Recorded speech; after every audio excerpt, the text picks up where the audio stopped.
Mga kagalang-galang na kasamahan, ako po ay tumitindig sa pulpitong ito ngayong hapon sa bisa ng personal at kolektibong pribilehiyo. Ang talumpati pong ito ay sumisibol mula sa aking labis na pagkabahala bilang isang ama, bilang isang lingkod bayan, at bilang isang Pilipino na tulad ng ating mga kababayan ay nangangarap mamuhay sa isang payapa at ligtas na lipunan. Ginoong Tagapangulo, ako po ay labis na nababagabag sa mga nababalitaang kung gawi ng mga minor de edad sa kasalukuyang panahon. Ang tinutukoy ko po ay ang pagkakasangkot ng mga bata sa mga illegal na gawain mula sa mga itinuturing na petty crimes sa lansangan hanggang sa mga karumal-dumal na krimen o mga heinous crimes. Noon pa man po ay hinaharap na natin ang realidad na ito, ang pagkakasangkot ng mga kabataan sa mga krimen. Halimbawa po, bago ang recess noong Pebrero lamang, ay napanood ko ang ulat ng pang-hold up sa isang 14 anyos na batang lalaki sa Quiapo, Maynila. At ang 4 na hold-upper na may dalapang patalim ay puro minor de edad. Nang isuplong sa barangay, inamin po ng mga sospek na kabataan na matagal na silang sangkot sa pagnanakaw. Malakas daw po nila ang kanilang loob dahil alam nila na sila ay hindi makukulong. Samantala, noong nakaraan namang taon, ay nakidalamhati po ako sa pamilya ng isang dalaga na pinatay ng mga kapwa nito minor de edad sa San Jose, Panganiban, Camarines Norte. Parang pinupulbos ang aking puso sa kwento ng mga magulang ng biktima na matapos pong kuhanan ng video habang hinahalay ay pinatay ng grupo ng kabataan ng kanilang anak na babae. Hindi pa rito natapos ang kademonyohan nila sa kanilang biktima. Dahil nagtatrabaho bilang matador ang isa sa mga sospek, sinadya pang katayin na parang karne at babuyin ang laman loob ng kanilang biktima. Nakabidyo po lahat yan. Nakabidyo, binibidyo nila. Nang humarap sa kinauukulan ang mga sospek, laking gulat ko po ni walang katiting na pagsisisi sa kanilang asal at salita. At tinatakot pa po nila ang mga pulis na kapag sila ay nakalabas, hahantingin nila itong mga ito at papatayin nila. Kasabay ng aking awang nararamdaman sa mga naulila, ay halos walang mapaglagyan ang galit na nararamdaman ko sa mga likod ng mga krimen. At nasisiguro kong ganito rin po ang nadarama ng mga nakakaalam sa kwentong ito.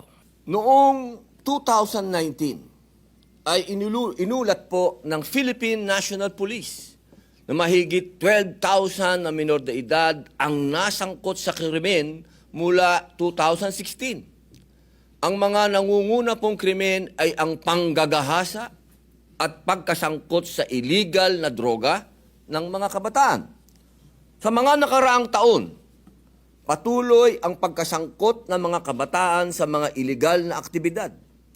Isang halimbawa na rito ang isang minor de edad ang nakasuhan ng murder sa Caloocan dahil sa pagpatay sa isa pang minor de edad na walang habas na paghampasin ng 2x2 na kahoy ang sospek ng biktima. Ang sospek, pinatay niya, pinagpapalo sa ulo ng 2x2. Bata po ito, bata. Noong 2021, matatandaan ang labis sa pagkabahala ng publiko sa walang awang pagpatay sa magkapatid na si Crisville Louie, 16 years old, at si Crisel Guain, 18. sa loob mismo ng kanilang tahanan sa North Cotabato nang lumabas sa investigasyon na mismong ang kanilang 16 years old na adopted sister na si Janice ang nagplano at nagsagawa ng krimen. Noong 2022 po, isang minor de edad ang nasangkot sa pagkidnap at pagpatay sa isang pharmaceutical executive. Sa parehong taon din po yun, naganap ang pagkasangkot ng 4 na minor de edad sa pananaksak sa mga nakaalitan ng mga ito na nagresulta sa pagkamatay ng isang biktima. Ditong taon lamang po sa Pampanga, isang 6 years old na batang babae ang ginahasa ng sarili niyang mga kalaro. Mga batang edad na 8 years old, 10 years old ang gulang.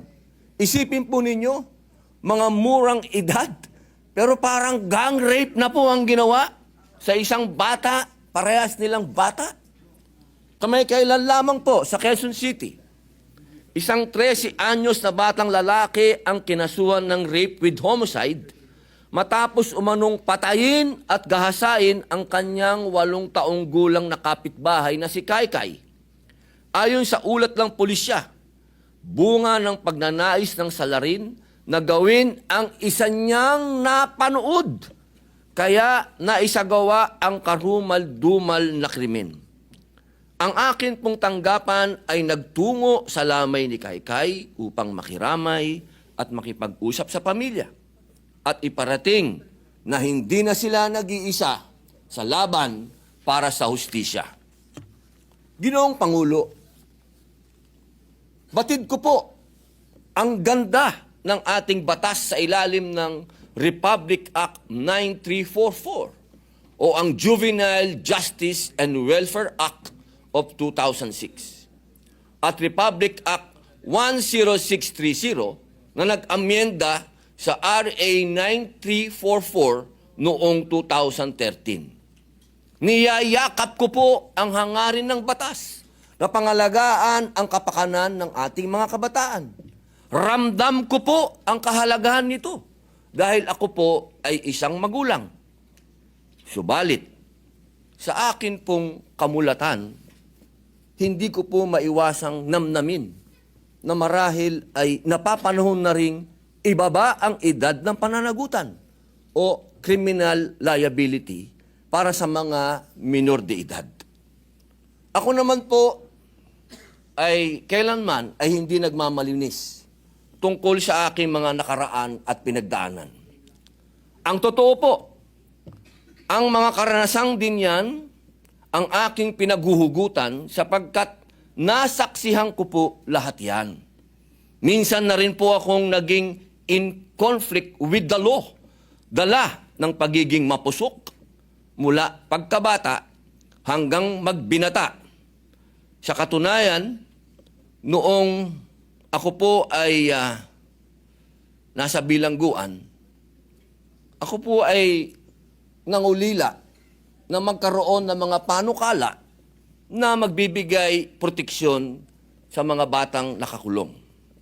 At bilang isang tanod po o miyembro ng lupo ng tagamapayapa sa loob ng kulungan, ako po'y barangay tanod sa Bilibid.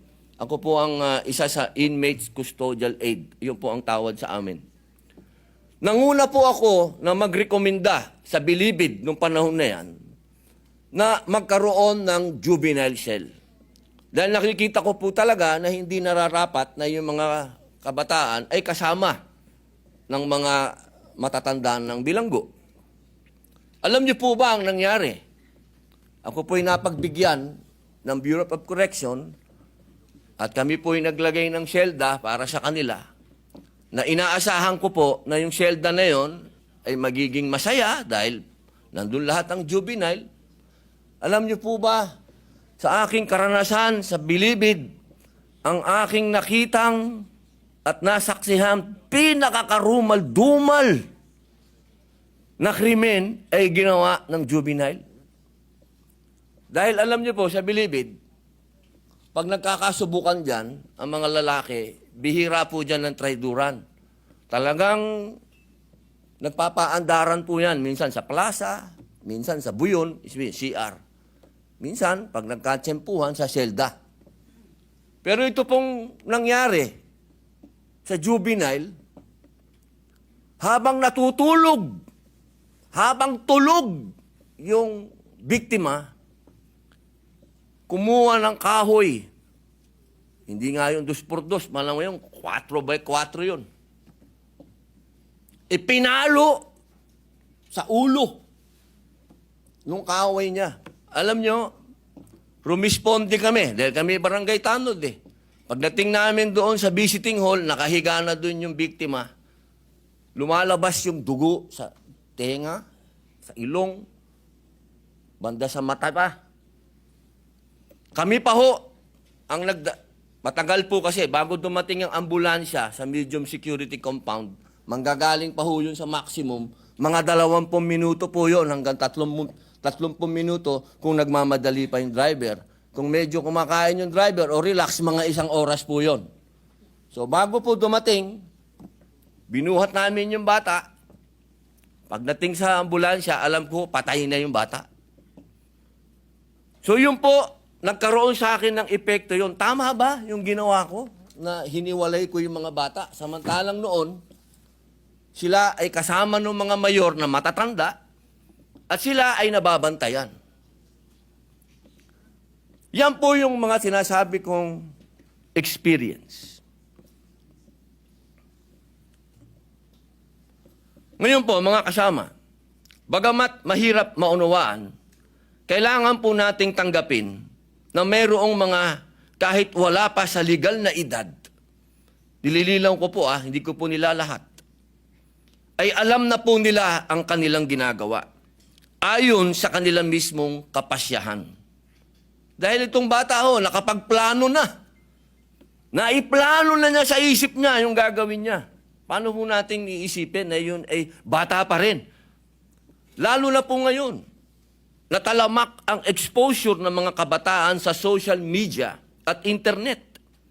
Nabanggit ko na rin po noon ang ulat ng Council for the Welfare of the Children, base na rin sa datos ng UNICEF, na sa 1 sa 3 minor na edad ay gumagamit ng internet. Ayon din po sa National ICT Household Survey, halos 60% ng mga batang edad 10 hanggang 17 taon ay may access at gumagamit ng internet. Mabanggit ko lamang po, maidagdag ko po, alam niyo po ba na sa Australia, bawal lang mag-social media yung mga bata 16 pababa? Dahil nga po sa mga napapanood nila at ginagaya nila, katulad po ng rape kay Kai, napanood. Aminin man po natin o hindi, dala na rin ng pag-usap ng modernong panahon.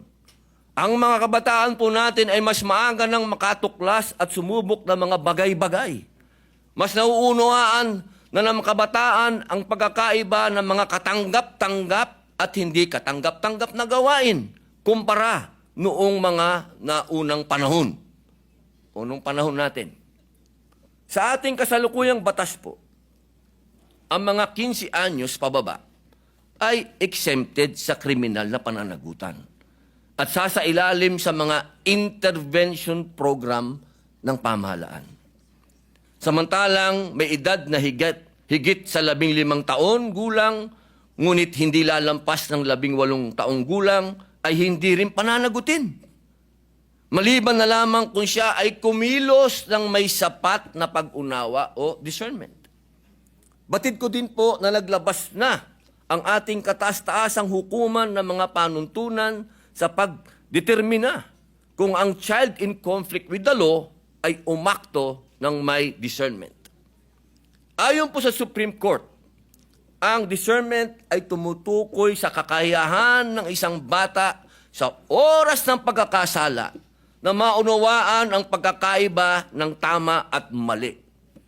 Kasama rin dito ang kakayahan ng minor de edad na malaman ang kahinatnan ng pagkakasala.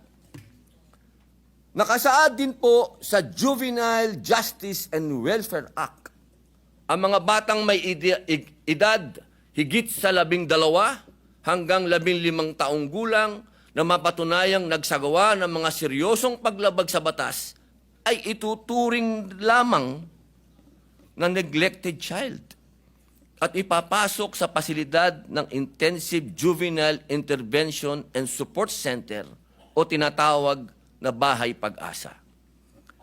Ginoong Tagapangulo, saganang akin lamang po naman, baka po napapanahon na upang muli nating bisitahin ang mga umiiral na batas tungkol po sa kriminal na pananagutan ng mga kabataan. Baka po ito ang panahon na upang magkaroon ng mas naaangkop na kahinatnan o consequences ang kanilang mga aksyon sa pamamagitan ng sistema ng hustisya sa ating lipunan. Batid ko po na iba't iba ang magiging reaksyon dito, subalit sa tingin ko ay kailangan na nating suriin ang pagbababa ng edad ng kriminal sa pananagutan hanggang 10 taong gulang po.